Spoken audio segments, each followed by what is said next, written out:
ಪುರಸಭೆಯಿಂದ ಬೀದಿ ನಾಯಿಗಳ ಸೆರೆ. ಲಕ್ಷ್ಮೇಶ್ವರ ಪಟ್ಟಣದಲ್ಲಿ ಬೀದಿ ನಾಯಿಗಳ ಸಣ್ಣ ಮಕ್ಕಳನ್ನ ಕಡಿದು ಗಂಭೀರವಾಗಿ ಗಾಯಗೊಳಿಸಿರುವುದರಿಂದ ವೃದ್ಧರು ಸಾರ್ವಜನಿಕರು ಭಯಪಡುವಂತಾಗಿದೆ. ಇದರಿಂದ ಸಾರ್ವಜನಿಕರು ಪುರಸಭೆಯ ಅಧಿಕಾರಿಗಳು ಬೀದಿ ನಾಯಿಗಳನ್ನು ಹಿಡಿದು ಬೇರೆ ಕಡೆಗೆ ಸ್ಥಳಾಂತರಿಸಬೇಕು ಎಂದು ಪುರಸಭೆಗೆ ಸಾರ್ವಜನಿಕರು ಮನವಿಯನ್ನ ಮಾಡಿದರು. ಇದರಿಂದ ಬೀದಿ ನಾಯಿಗಳನ್ನು ಸೆರೆ ಹಿಡಿಯಲು ಪುರಸಭೆಯ ಮುಖ್ಯಾಧಿಕಾರಿ ಪರಶುರಾಮ ಗುಡದಾರಿಯವರು ಬೀದಿ ನಾಯಿಗಳನ್ನು ಹಿಡಿಯುವ ತಂಡವನ್ನ ಕರೆಸಿ ಲಕ್ಷ್ಮೇಶ್ವರ ಪಟ್ಟಣದ ಎಲ್ಲಾ ವಾರ್ಡುಗಳಲ್ಲಿ ಇರುವ ಬೀದಿ ನಾಯಿಗಳನ್ನು ಸೆರೆ ಹಿಡಿದು ಬೇರೆ ಕಡೆ ಸ್ಥಳಾಂತರಿಸಲು ಮುಂದಾಗಿದ್ದಾರೆ.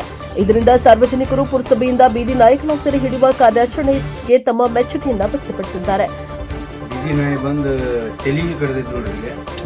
ಈ ನಮ್ಮನೆ ಬೀದಿ ನಾಯಿ ಬಂದು ಎಲ್ಲರಿಗೆ ಕರ್ಕೊಂಡು ಹೋದ್ರೆ ನಮ್ಮ ಬಡವರ ಪರಿಸ್ಥಿತಿ ಏನಾಗಬೇಕು ಅನ್ನೋದು ಮೊನ್ನೆ ಹೋಗಿ ಮುನ್ಸಿಪಾಲ್ಟಿಗೆ ಅರ್ಜಿನ ಕೊಟ್ಟು ಬಂದಿದ್ವಿ. ಹಿಡಿಯೋರಿಗೆ ನಾವು ಭೇಟಿಯಾಗಿ ಅವ್ರ ಕರೆಸಿ ಮಾತಾಡಿದ್ದೇವೆ. ಅದ್ರ ಬಗ್ಗೆ ಕ್ರಮ ಕೈಗೊಳ್ತೀವಿ. ಹಾಗೂ ನಮ್ಮ ವೆಸ್ಟ್ ಆಫ್ ನಮ್ಮ ಸೈಡ್ನಲ್ಲಿ ನಾವು ಈಗ ಡಾಗ್ ಸೆಂಟರ್ ಅಂತೇಳಿ ನಾವು ಹೊಸದಾಗಿ ಇದನ್ನು ಮಾಡ್ತಾ ಇದ್ದೇವೆ. ನಾಯಿಗಳನ್ನು ಹಿಡಿದು ಸಾರ್ವಜನಿಕರಿಗೆ ಸುರಕ್ಷತೆಗಾಗಿ ನಾವು ಪುರಸಭೆಯಿಂದ ಕ್ರಮ ಕೈಗೊಳ್ತೀವಿ ಅಂತ ಈ ಮೂಲಕ